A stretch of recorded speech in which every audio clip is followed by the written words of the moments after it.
Hello friends, आज हम लोग इस वीडियो में पॉलिटी सेगमेंट के क्वेश्चंस डिस्कस करेंगे। सभी क्वेश्चंस बहुत इंपॉर्टेंट हैं, इसलिए वीडियो लास्ट तक ज़रूर देखिएगा। ये ऐसे क्वेश्चन हैं जो हर हाल में एग्ज़ाम में पूछे गए हैं। तो चलिए शुरू करते हैं आज का ये वीडियो। और ये रहा पहला क्वेश्चन। क्वेश्चन है, लोकसभा अध्यक्ष अपना त्यागपत्र किसको सौंपता है? ऑप्शन ए भारत के प्रधानमंत्री को, बी भारत के राष्ट्रपति को, सी लोकसभा के उपाध्यक्ष को, डी भारत के उपराष्ट्रपति को। तो सही आंसर जो है वो है सी, लोकसभा के उपाध्यक्ष को। अनुच्छेद 94 ख के अनुसार लोकसभा अध्यक्ष जो है वो अपना हस्तलिखित त्यागपत्र जो है वो लोकसभा के उपाध्यक्ष को सौंपेगा। लोकसभा के अध्यक्ष और उपाध्यक्ष का चयन जो है वो मतदान पद्धति से संसद में उपस्थित सदस्यों के द्वारा होता है। अगला क्वेश्चन है, राज्यसभा में धन विधेयक प्राप्त होने के कितने दिनों के अंदर इसे लोकसभा में वापस किया जाना चाहिए? ऑप्शन ए 12 दिनों के अंदर, ऑप्शन बी 14 दिनों के अंदर, ऑप्शन सी 16 दिनों के अंदर, ऑप्शन डी 18 दिनों के अंदर।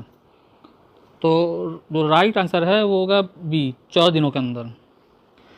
धन विधेयक जो है वो लोकसभा द्वारा पारित किए जाने के पश्चात जो है राज्यसभा में उसको उसकी सिफारिशों के लिए प्रेषित किया जाता है। इसे राज्यसभा में मात्र जो है अधिकतम ज़्यादा से ज़्यादा 14 दिनों तक ही रोका जा सकता है। 14 दिनों के अंदर धन विधेयक को राज्यसभा से वापस लोकसभा में भेजना पड़ता है। अगला क्वेश्चन है, संविधान के अंतर्गत मूल अधिकारों का संरक्षक कौन है? ऑप्शन ए संसद, बी राष्ट्रपति, सी सर्वोच्च न्यायालय या डी मंत्रिमंडल। तो सही आंसर जो है वो है सर्वोच्च न्यायालय। भारतीय संविधान के भाग 3 में अनुच्छेद 12 से लेकर के 35 तक मौलिक अधिकारों का वर्णन किया गया है। वर्तमान में जो है वो कुल 6 मौलिक अधिकार जो हैं वो प्रदान किए गए हैं एक नागरिक को, और इन मौलिक अधिकारों का संरक्षक के रूप में जो है सर्वोच्च न्यायालय को रखा गया है। अगला क्वेश्चन है, पंचायत का चुनाव कराने हेतु निर्णय किसके द्वारा लिया जाता है? ऑप्शन ए केंद्र सरकार द्वारा, बी राज्य सरकार द्वारा, सी जिला न्यायाधीश द्वारा, डी चुनाव आयोग द्वारा। तो सही आंसर है वो है राज्य सरकार द्वारा। पंचायतों को संविधान की अनुसूची में राज्य सूची की प्रविष्टि 5 का विषय माना गया है। इस प्रकार पंचायत राज्य सरकार का विषय है। इसके गठन और चुनाव कराने का अधिकार जो है वो राज्यों का है। अगला क्वेश्चन है, भारत संविधान का कौन सा भाग संविधान की आत्मा कहलाता है?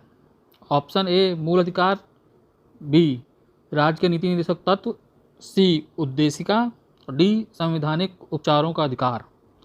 तो सही आंसर जो है वो होगा सी उद्देशिका। सुभाष कश्यप ने कहा है कि संविधान शरीर है तो प्रस्तावना उसकी आत्मा है, और प्रस्तावना आधारशिला है तो संविधान उस पर खड़ी अट्टालिका है। तो इस आधार पर कहा जाता है कि भारतीय संविधान की उद्देशिका को संविधान की आत्मा कहा जाता है। अगला क्वेश्चन है, सर्वोच्च न्यायालय का न्यायाधीश अपना पद किसे पत्र लिखकर त्याग सकता है? ऑप्शन ए मुख्य न्यायाधीश को, बी राष्ट्रपति को, सी प्रधानमंत्री को या फिर डी विधि मंत्री को। तो सही आंसर जो है वो होगा राष्ट्रपति को। भारतीय संविधान के अनुच्छेद 124(2) के अनुसार जो है सर्वोच्च न्यायालय का कोई भी न्यायाधीश जो है राष्ट्रपति को अपना त्यागपत्र सौंप सकता है, और राष्ट्रपति जो है वो सभी न्यायाधीशों को नियुक्त भी करता है। अगला क्वेश्चन है, भारतीय संविधान का किस अनुच्छेद के तहत राष्ट्रपति पर महाभियोग चलाया जा सकता है? ऑप्शन ए अनुच्छेद 365 के द्वारा, बी अनुच्छेद 75 के द्वारा, सी अनुच्छेद 76 के द्वारा या डी अनुच्छेद 61 के द्वारा। तो सही आंसर जो है वह है अनुच्छेद 61 के द्वारा। भारत के राष्ट्रपति को कार्यविधि की समाप्ति से पूर्व भी पद से हटाया जा सकता है। ऐसा महाभियोग द्वारा संभव है। महाभियोग की प्रक्रिया का वर्णन जो है वो अनुच्छेद 61 में किया गया है। अनुच्छेद 61 के अनुसार जो है राष्ट्रपति पर महाभियोग का आरोप संसद में किसी भी सदन द्वारा लगाया जा सकता है। अगला क्वेश्चन है, निम्नलिखित में से किसे भारत सरकार का प्रथम विधि अधिकारी समझा जाता है? ऑप्शन ए भारत के मुख्य न्यायाधीश, बी महाभिन्यायकर्ता, सी महान्यायवादी या डी महाअधिवक्ता। तो सही आंसर जो है वो होगा सी महान्यायवादी। संविधान के अनुच्छेद 76 के अनुसार जो है भारत सरकार को कानूनी मामले में परामर्श देने के लिए राष्ट्रपति जो है उन महान्यायवादी को नियुक्त करता है। उच्चतम न्यायालय की न्यायाधीश की नियुक्ति के होने की योग्यता रखने वाला जो है उसी के बराबर ये महान्यायवादी जो है उनकी योग्यता होनी चाहिए। ये भारत सरकार का जो प्रथम विधि अधिकारी होते हैं और राष्ट्रपति के प्रसाद पर्यंत तक अपना पद धारण करते हैं। अगला क्वेश्चन है, लोकसभा में राज्यों को किस आधार पर सीटें आवंटित होती हैं?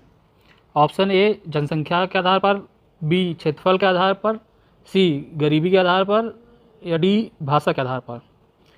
तो सही ऑप्शन जो है वो है जनसंख्या के आधार पर।